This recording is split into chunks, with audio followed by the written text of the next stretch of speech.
Next speaker is Chris Swanson. So Chris is an executive director and the head of digital learning at JP Morgan Chase, and before that at lots of other kind of everybody knows and leading financial institutions.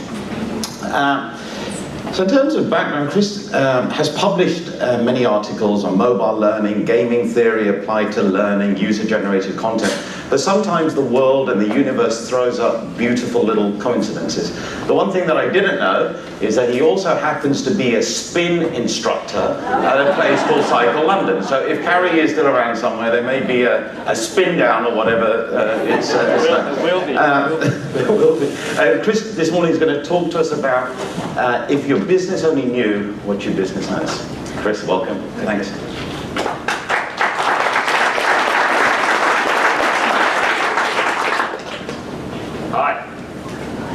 Change everything I'm about to say because of Anne, but that's okay.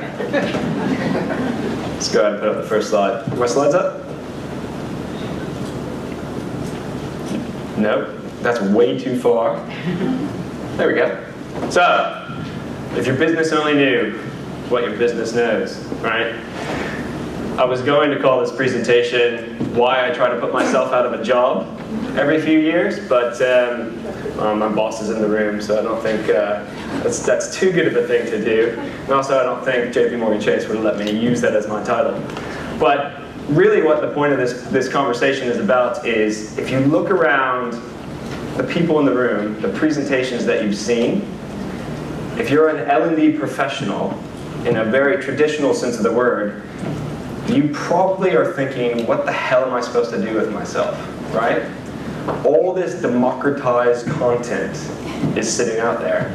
Most of it's now for free. Every single speaker, with the exception of Anne, thank you Anne, has talked about how you can change your career path simply by going out on the internet and finding what you need to know. So as a traditional L&D person, where your job is to teach people what they need to know so they can perform in their organization, what do you do with yourself? And the title of my presentation really comes from a quote from an old CEO from Hewlett-Packard, right up the road in Palo Alto. And it ties nicely back to what Charles Jennings talked about as well, which is, if HP only knew what HP knows, we would be 3 times more productive. So what that comes from is back in the 80s, right, HP was a very good company in terms of innovating, in terms of collaboration. And they work in an industry where if you put a product to market, a technology product, a consumer product, a business product, within 18 months that product stops making you revenue, right? And that's still the case, right? You look at how often the new iPhone comes out, how often the new computer comes out, right? If you're not going to market every 9 months, let alone 18 months, somebody else is going to beat you to the punch, and you're going to lose market relevancy, right? And as a company, HP was very good at this until they got really big, right? And then, anyone read Malcolm Gladwell's Tipping Point? Half of you, I imagine. And do you remember the rule of 150? Which isn't really Malcolm Gladwell's, but somebody else's. A British anthropologist, in fact. It says, the maximum number of people you can know in a meaningful social context is 150 people, right? So that means you can only have a meaningful, gainful relationship with 150 people. If you think about that in terms of your organization, right, and how knowledge flows through your organization, and how you gain market advantage, competitive advantage, you bring better products to market, it all stems from working collectively as an organization. That collective organizational know-how is what differentiates you from the rest. Because you can get your free stuff from EdCast's, right? You can get your free catch stuff from edX. You can go out on loops and learn what you want to learn, but so can everyone else. So how do you differentiate yourself as a business, right? And really, I want to talk about know-how. So I'm a really simple guy. And most of the time, I scope something out. I say, okay, what are the 5 W's and the H, right? If you can't answer those questions, then what are you doing? So if you think about knowledge within an organization, what are the 5 W's and the H, right? So we'll start with know what. And know what is exactly what I've been talking about. It's knowing information, right? On Bloom's taxonomy, it's the bottom part of the pyramid.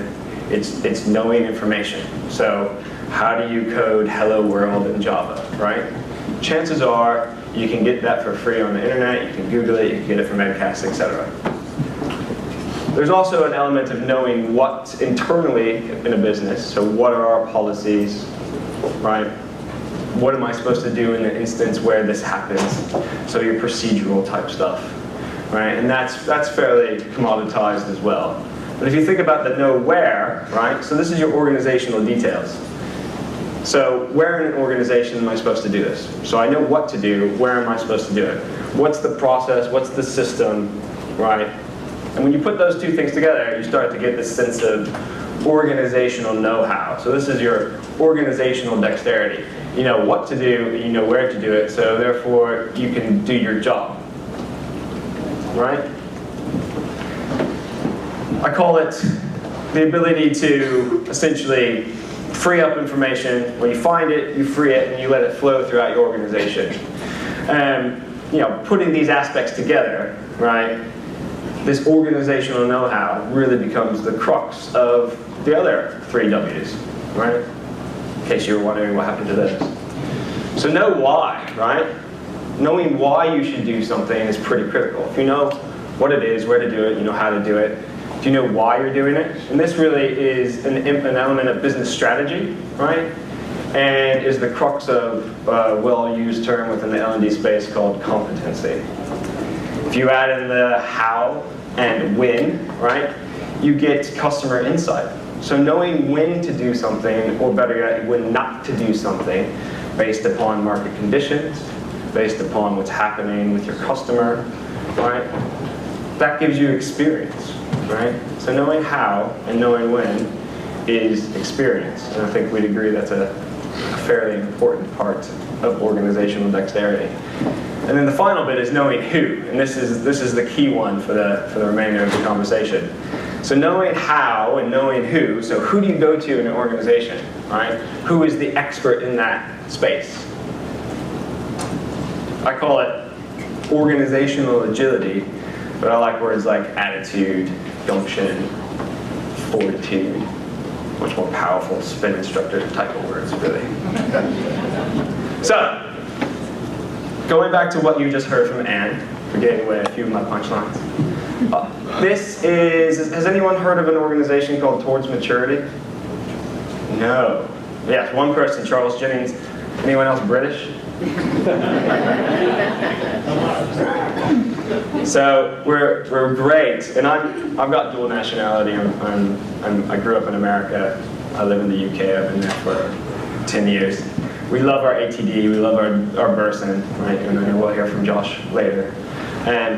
But we're very US-centric in our research. So I thought I'd do you guys a favor and bring you some wisdom from over the pond from an organization called Towards Maturity, which is an organization run by Laura Overton, who I know Charles knows very well. And Laura helped me think through this presentation and helped me take a lot of market research and company insight that she's been gathering since 2003 and show you the tangled reality of L&D within your organizations, right? And you could say, oh no, that's not my organization as we go through this, but let's do it. So this is what you're looking at. There's 3 lines. You may or may not be able to see them very clearly, but we'll dive into the ones that I want to dive into. But the outer line, right, the one closest to the edge of the circle, is what business leaders say is a strategic priority for them when it comes to L&D, right?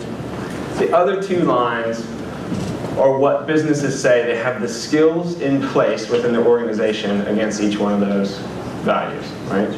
The red one, which is the middle line, is the top 10%, right? So we remove them from the statistics, and then the inner one, that blue line, is the other 90%, right? Now, interestingly enough, the places where the blue line and the green line are the closest to the edge of the circle happen to be where organizations put most of their people, most of their money, most of their resources, most of their energy. right? And people, we pay people to do what they know, and they'll do what they're paid to do, right? So if you look at that on here, it's classroom delivery, teaching and assessing, coaching and mentoring, and LMS administration. Organizing all the rest of the stuff, right? Now, the fun stuff. Where the delta is the biggest between the outer line and the blue line, meaning where you've got a biggest gap between what leaders say is important and where we have skills in-house, are the following. Facilitating social and collaborative learning, digital content development, technology and infrastructure, and data analysis. So everyone who's talked about things so far today and yesterday has touched on these things, but this is saying you don't have the people inside of your company to do those things. So what do? Let's dive deeper. Facilitating social and collaborative learning. It's a 95% priority for organizations. Even the top 10% only have 39% of their staff that know how to do this, and the rest is 21%. That's a fairly massive gap, right? I'll throw some more stats out there that aren't on the slide, because that would ruin how nice this slide looks. 86% find working in collaboration with other team members essential or very useful. 82% find general conversations and meeting with people essential or very useful. 1 in 2 learners rank collaboration in their top 3 factors contributing to a smooth and successful learning experience. 61% of learners are motivated to learn online by using technologies that enable them to do so. 80% of leaders are willing to share what they know to help others learn. And 55% of leaders say they are motivated by technology that helps them learn with others. However, only 21% of organizations are able to meet all those other demands and expectations of their learners. That's a problem. Digital content development, right? You got 92%, 58%, that's pretty good. I mean, e-learning's been around for a while. And then 34% for the rest of the organization. Right? More fun stats for you. 59% of organizations lack skills amongst L&D staff to implement and manage e-learning. 30% only 30% have in-house skills for webinar delivery, and only 34% for digital content delivery. And what's really interesting about this is the people in that 34% ring-fence the hell out of themselves. What they do is so complicated and difficult, there's no way you could do it, right? No, I'm a creative guy, you can't learn how to do this. And that's a problem. Technology and infrastructure. 80%, 88%, 63%, that's pretty good. 37%. More stats for you. 54% of L&D staff lack knowledge about the potential use and implementation of technology. 18% of L&D budget is spent on technology, and I guarantee you all of that pretty much goes to LMS costs. 68% of participants are using technology to support mandated compliance training. So great, you're using e-learning technology, but it's for a crappy compliance experience. All your money is going towards your learning management system and not being invested in digital tools to help people actually create content themselves. And worse yet, L&D staff don't know how to talk to their leaders about this, right? And again, people do what they know, people do what they're comfortable with. And if they're not comfortable talking about technology, if they're not comfortable about doing digital, they're going to do classroom. And that's a problem. Finally, and why does this one matter? Data analytics, right? This is pretty important. A lot of what you've heard, especially in the future thinking presentations around automation, right? Things speeding up and us being put out of jobs by robots, right? A lot of that comes from understanding what data we have, both in an organization and a personal level, and knowing how to ask the smart questions around that data and what that means for your organization, right? The good news about this one is, because you're spending so much money on your LMS, chances are you've got pretty good data. But how many of you struggle to run a report If you get your report, does it have any level of analysis or meaning to it? No. So you got the data, you just have no idea what to do with it. And that's a problem. So what's JP Morgan Chase doing about it, other than standing up here and complaining about problems?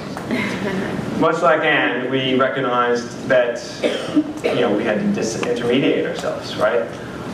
I've made a 20-year career out of using learning technologies to continuously put myself out of a job.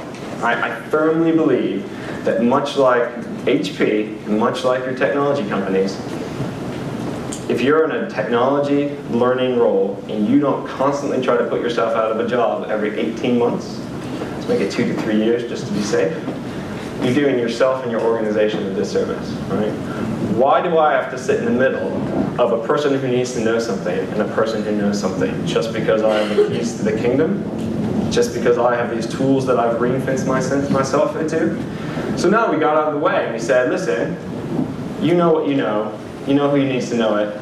We're going to give you tools that are easy for you to use to quickly capture what you know and then distribute it across the masses, right?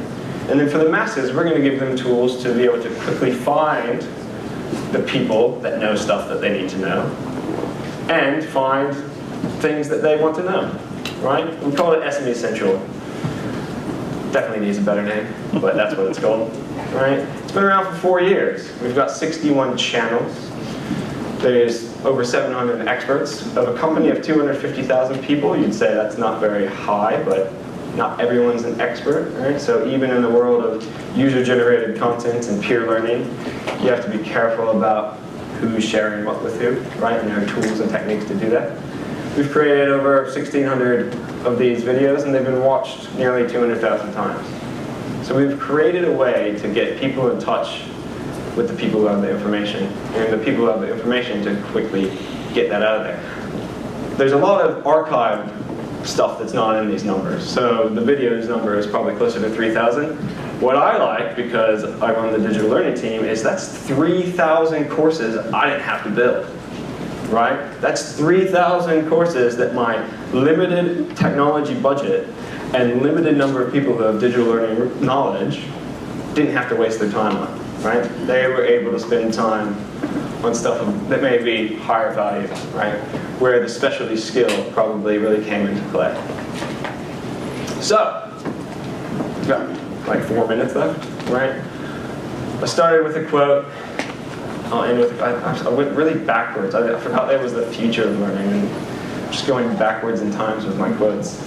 And so this one's from like 600 BC or something like that. So, this guy started the Taoist movement, right? And he says, if you do not change direction, you might end up where you're heading, right? So, more stats for you, right? The way we address learning has not changed in 5 years. 56% is delivered face-to-face. 18% of your budget goes to technology, and that's the LMS. Only 22% is done in a blended way. 62% of your staff lack the skills to manage their own learning. 56% of your staff lack the skills to implement and manage digital learning. And as a result of all of that, people can't talk to their learning leaders. The experiences that they're used to are really poor. 58% of line managers are reluctant to encourage new ways of learning. So everything you've heard is great, and it is the future. But if you don't change the paradigm of what you're using your people for and where you're spending your money on that spider graph, none of this matters. Or in 18 months' time, you will be irrelevant. So that's pretty much what I have to say on that.